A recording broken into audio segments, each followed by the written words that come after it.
Hello guys, so ito po yung ating laro na basketball game. Ayan po yung demo ng ating laro. So ayan guys, nandyan tayo sa code. Nakikita natin dyan yung mga code na ating nilagay. Papakita ko yan mamaya guys. Wait nyo lang. Ating pag-aaralan yan isa't isa. Okay? So ayan guys, start na tayo dito. So na natin ang paggagawa ng code. So una natin lalagay is import game. Next is import random.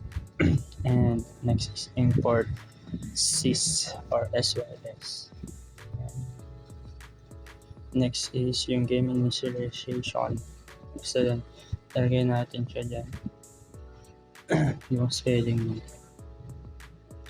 Mali pa spelling. Next is pygame.init, open and close parentheses. And next is punta tayo sa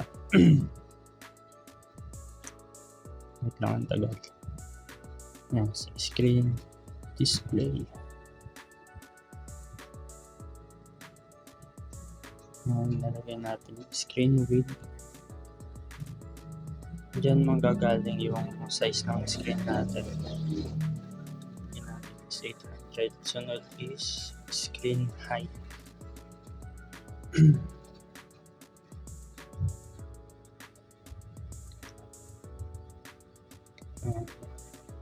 Lagyan natin dyan is 600.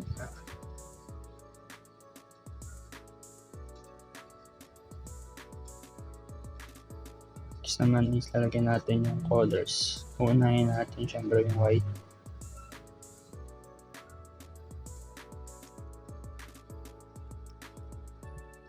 Nahihirapan pa mag-type. Mali. Open and close parentheses. Lagyan natin dyan is 255 at saka 255.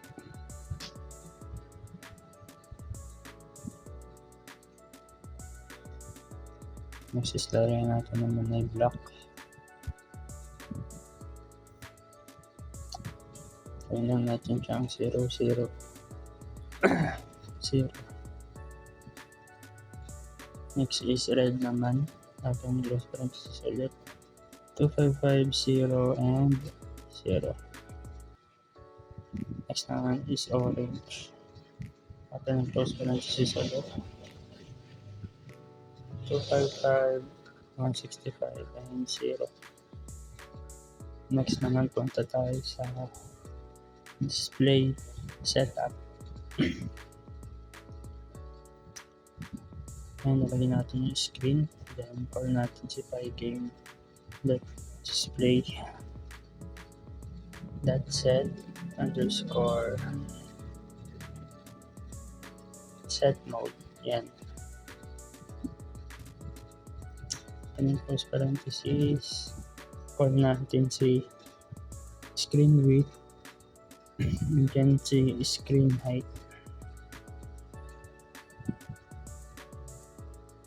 Screen natin is pygame.display set mode. Set caption. And basketball game. Talagyan natin dyan yung pangalan ng ating laro. Next naman tayo sa basketball properties. Yan, dyan magkakaroon ng shape ng ating basketball na mismong bola natin. And pinas forward ko na guys kasi madami pang itatid. Yan, kita naman tayo mamaya. Yun, welcome back guys. Yan tayo. So nalagay natin yung main. Babalikan yun yung mga code na ating tinype yan namin yan, no? So ayun, natapos tayo sa basketball properties. Yan. Basketball radius, basketball position, yan, kinuha natin yung width at saka height. Tapos yung basketball speed ng x and y, meron siya negative 20 and 0. Yan naman sa properties, dyan magkakaroon ng shape yung ating hoop or yung pagsusutan ng bola. Meron tayong hoop width and hoop height 110. Sa hoop position naman is kailangan natin yung screen width. Doon natin ilalagay yung position ng ating hoop. And sa game variables naman, pag nagkaroon tayo, pag hindi tayo nakashoot, babalik yung score natin into 0. And sa score display naman, dyan lalabas yung ating score. Siyempre kung naka-score, lalabas yung score hanggang sa naman. And naman tayo sa dinlagay natin yung definition draw text. Dyan lumabas yung ating mga text na naka-display sa ating laro. And dito naman definition draw shape. Dyan, ayan yung shape ng ating bola, tsaka yung color ng ating bola, tsaka yung hoop or yung ring natin.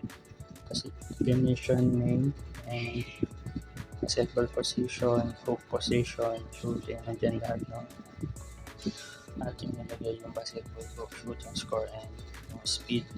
And sa reset variable naman, sa basketball position, pag na-shoot natin yung ating bola, lilipat ng pwesto yung ating hoop. And kung hindi naman nag-shoot, nilipat pa din ng position pero mag-ulit sa score. Yung score natin sa 0. And then naman tayo sa main game loop. And running is equals true and screen fill, and then lumabas yung ating score for event in by game that event end. Pag binak lang natin yung ating laro, automatic na mag-click na siya. Tapos ayan naman yung kung paano mag-shoot. Nakalagay dyan is event.type by game, mouse button down and pan. Ito na yung mangyayari pag shoot. Ayan yung pipinutin natin pag mag-shoot. Pag hindi naman mag-shoot, wala. Naka-stay lang siya. And shooting is equals to. Ayan yung speed ng ating position. Nakalagay dyan yung mouse X and mouse Y. Tapos event position.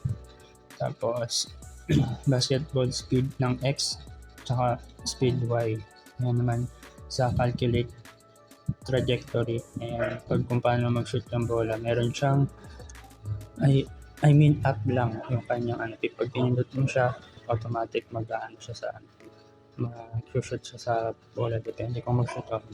Yan naman yung basketball position, screen height. And if ball goes off screen without scoring, and then naman pag hindi nag-shoot yung ating bola, magre-reset yung ating score and lilipat yung position ng ating hoop. Yan, kasama na yun sa reset hoop position. Pag hindi nag-shoot or mag-shoot man, ay lilipat na position ng ating hoop. And again, just draw everything, and dyan na lahat yung score. Tapos yung screen natin lalabas. And dyan na natin yung laro. Ayan na siya. Pag naka-score, lilipat yung hoop. Pag hindi naman, lilipat pa din, pero babalik yung score natin sa 0. So, ayan lang yung ating mini game, basketball game sa ating 5 game. Thank you guys. Bye-bye.